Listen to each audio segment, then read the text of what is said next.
runs right through my stomach. I'm telling my own fortune something. Hi, James, it's me, Julien. Hi, how are you? Nice to meet you. I'm doing all right. How are you? Great. Big fan, as I told Katie a while back. Sprained Ankle is one of my favorite records of all time, so thank you for giving me a few. Whoa, of course. I have to ask this right off the bat. I've always thought about this about your vocals. There's a certain piercing power and sadness to them, and it always reminds me of Billie Holiday. Has anyone ever told you that? No. I mean, I'm a fan, obviously. I mean, I don't even know if it would be fair to say, like, a fan, because there's so much else, like, historically important and fascinating about Billie Holiday outside of her vocal talent, but that's a huge, damn. That's just like a weight of a compliment. Well, the new record, it's funny because I always think of you as a singer-songwriter, and I'm always as a writer, attracted to your lyrics. But this new record, it really resonated for me. The vocals. Did you approach doing vocals differently for this album since it's more band-oriented or like more mixed in that way, or am I overthinking it? No, I mean, I don't think I think one thing I have found is interesting to me that I didn't explore before, just because I was working with a more limited palette, is production and how production can serve a song. And I think there's a lot more playing with the vocal production in this, because it's not like there are other pieces happening. There's guitar parts and drum parts and piano and random synthesizers and stuff.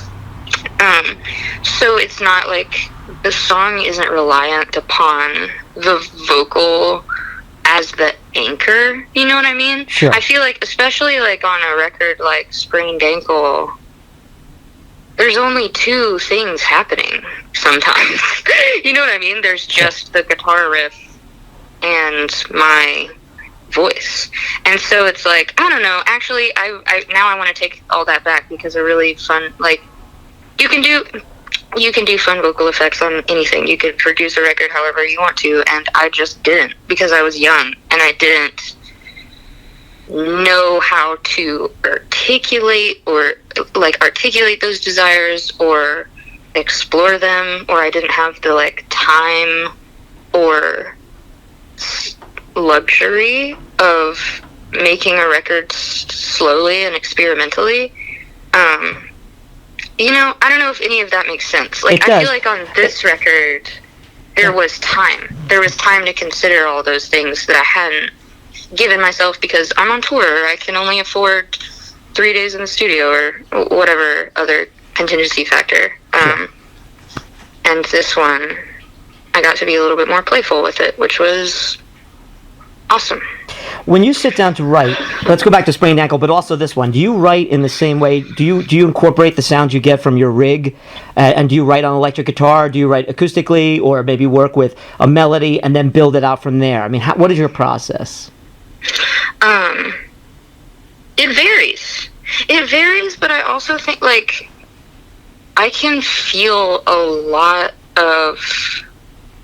Maybe this is just because I'm so entrenched in the music that I make, of course, but, like, I can feel how the environment or the circumstance really informs the music that I make. Like, I had my guitar and my rig with me in college, and I would write riffs or I would write songs on the piano. And then I was living back in Memphis when I made Turn Out the Lights, and there are a lot more like dirgy piano ballads because I was at home with my piano. Like, there's a piano in my house, and then I had to move back to Nashville, and it was way too much money to move the piano because it's ridiculously expensive for some reason, and I didn't want to break it. So my piano's been in Memphis, and I've been writing a lot for guitar. And it's like the songs take shape in really different ways. I don't always write in the same way. Like, I don't have a writing ritual. Like, I just kind of try to write down all my ideas and slowly distill them into a song. But yeah, like this most recent record, I don't know, I probably lived in like 3 or 4 different places throughout writing it and was on tour during that time. So it sounds really, to me, it sounds piecemealed together. It's cohesive and everything, but the process of finishing each song was really different for each one. Yeah, I think I wouldn't even call it that. I would call it like it has a flow. You're not just, it's just like a straight line. It's sort of like like a graph, I would say, musically. Sure. And also, I guess this is if you would just forgive me, the stupid music writer question, but when you're writing songs lyrically or you're singing, when you're building these songs, and a lot of them are about deep personal angst and experience, is that experience cathartic for you? Does it release something in you beyond the art of it? Or that's where you always go to find your muse? First of all, it's not a stupid music writer question. Thank you for asking. Thank you. And I don't even necessarily know, like, I get asked that question a lot. I get asked that question if it's cathartic for me to write about things that are troubling me. Or like if I go there intentionally. But I don't think it's necessarily either, like, I don't know. And I used to, and maybe it was just because people told me that my music was cathartic, and because I had been playing in hardcore bands, and like that was kind of the rubric I had for music. I was like, music, it's how you get your feelings out. But the more I practice songwriting, because it is a discipline and not just like some innate skill I was struck with a lightning bolt and now have. Thank you for saying that as a writer. Thank you. Yes. Yeah, it's a discipline. But the more that I practice writing, the more I find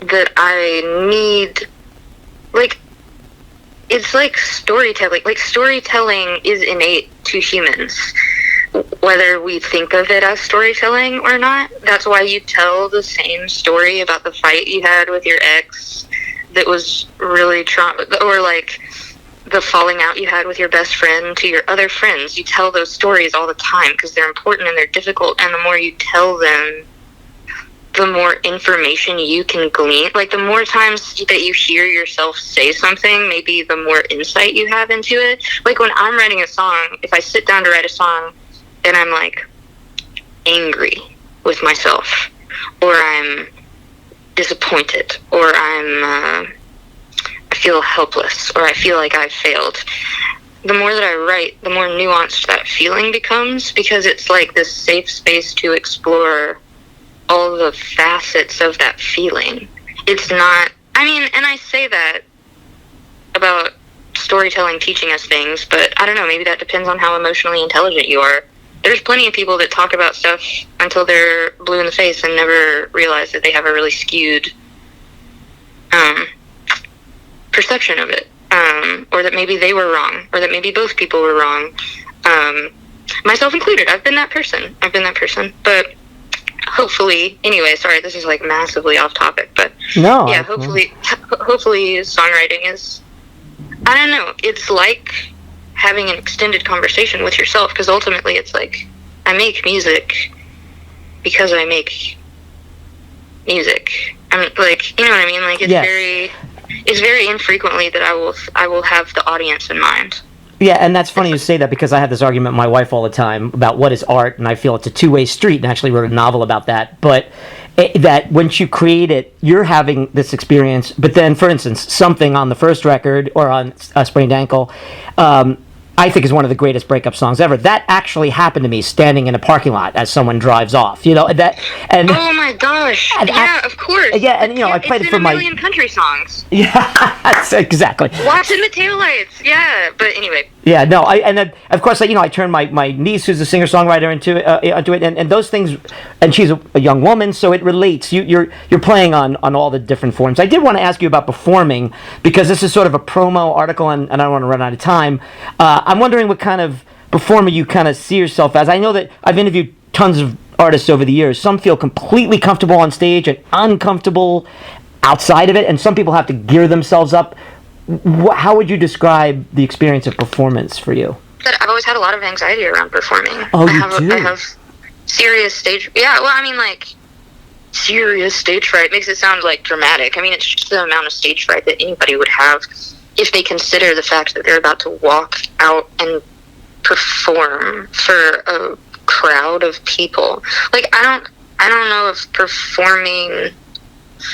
It's fun to me. Playing music and feeling like a real-time exchange with an audience is fun to me, but it's always like the moment before, or like, oh man, if a show, like, if I don't know, maybe that's an oversimplification, because if a show is going great and I feel like I'm doing well and I'm confident in my voice, then sure, I love a show. But it's so, like, the fear is always lurking, like, right in the front of my mind throughout every show about, like, messing up a chord. So you don't get lost in it. Are you lost sometimes and you don't even recognize that you're playing for an audience? Because I've seen some performances of yours where you're just completely insular. But that's just my view of you. Is that what's happening to you? I think it's, like, honestly, it's easier for me to focus on the musical performance, particularly my guitar performance. Like, I love playing guitar. I love playing guitar. I love playing piano. I like playing an instrument because the notes are either right or never mind. I'm not going to have that conversation. The notes are most of the time to a not, like, if you're not speaking in music theory, like heady music theory, the notes are right or they're not. And like, I play my part and my part is correct or my part's not correct. But when I'm singing and I'm, like, divulging lyrics to a crowd, and I'm worried about, like, the timbre of my voice, and if people even like the arrangements of my songs, I don't know, it's a lot. I honestly, I didn't realize how much stage fright I had, because I had, like, gotten up a tolerance for it, I guess, over touring for so many years, but I sat in singing with one of my friends who played a show here in Nashville, and had, like, a full-on panic attack afterwards. Oh. I was just like, dude, it's not, well, I mean, and it's not even sad, because it's not even like anything bad happened. It just was me breathing into a paper bag about that many people in a room. I don't know, when you say that I get lost in it, I think it's easier for me to, like, get lost in the minutia of the performance, and I'm not, like, lost in the song. Because if I let myself go to, like, what the song is about, it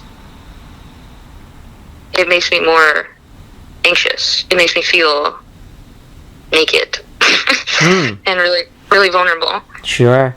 And it's funny because I wanted to get this out, before we're finished, because we're probably up against it. But I had so many other questions, but obviously time is of the essence.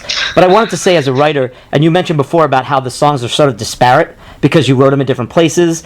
But I think Little Oblivions is a wonderful title for it, because each one it's like a collection of your short stories. Where I felt like there were themes in other ones, this is like a collection of short stories that do have a connecting theme. But I don't know how you would react to that comment. But I love that. That's really, I've never thought of it like that before, but that actually makes me really happy to hear. It's not a compliment, it's just an observation, I guess, but it feels like one, because I'm like, it feels good to have somebody, like, understand or categorize your art in a way that makes sense. That's not just like, I don't know, this is weird and different. Yeah. But I guess it's like, that's kind of the fun part about being a lover of an author or whatever. It's like they function differently when they're writing a play or writing a short story, like Tennessee Williams' fiction is so much different than writing for stage or whatever. But thank you. You're welcome. That's really nice. Yeah, I mean, I immediately thought of Charles Bukowski. You had that. Have you ever read Bukowski? Yeah, I have. Yeah, he used to say that it's the small tragedies that sends a man to the madhouse. Yeah. I think a little Oblivions is like these things. Not that there are little points that you make in there, but there are things that happen in life that really throw us off our game, and it's hard to come back from that. I think these songs, like getting back all the way back to what I was saying earlier about Billie Holiday, there is something very spiritually moving about these songs, all your songs, but this last record, I think you really hit it on the nail. So great work. Oh, thank you. That's yeah. Yes, and listen, if they're not going to kick us off, I'll ask you one more question. You played a lot of the instruments on this record, is that right? I did. How was that experience? I don't know. I'm okay at guitar, and I'm okay at piano, and I can, barely play the drums.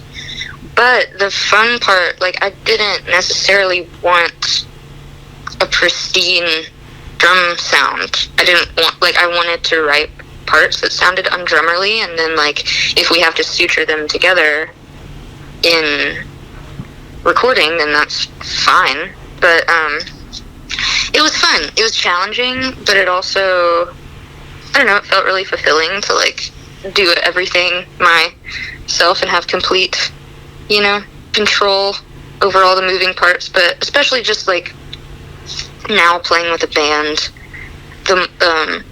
and shifting the dynamic of the live set. I don't know, it makes me want to loosen my grip and trust other people to play on the records. So I don't know, maybe in the future it'll evolve even more, but yeah. Well, thank you for just a short time. Seriously, a big fan. I know my niece Sydney, who's a young budding singer-songwriter, would want me to say thank you for the music. You're inspiring her and the generations behind me, because I'm an old fart. But I love your work, and I hope I get to see you sometime. I was telling Katie I wanted to come see you play in New York here, but I'm doing Austin. I'm catching another tour I've got to do, but they may cancel because who the hell knows what's going on in Texas. So maybe I'll get to see you when you come to New York. Oh my God, it's a shit show in Texas. But yeah, well, best to you, and I hope you figure it out, and that you come out to a show someday. Thanks for the good conversation, and thanks to Sydney. That's so sweet. Yes, she's a big fan, so she'll get a kick out of hearing you say that. All right, thank you very much, Julien. Be good, and be safe out there, okay? Yeah, you too. Appreciate it. Right, Peace. Bye-bye.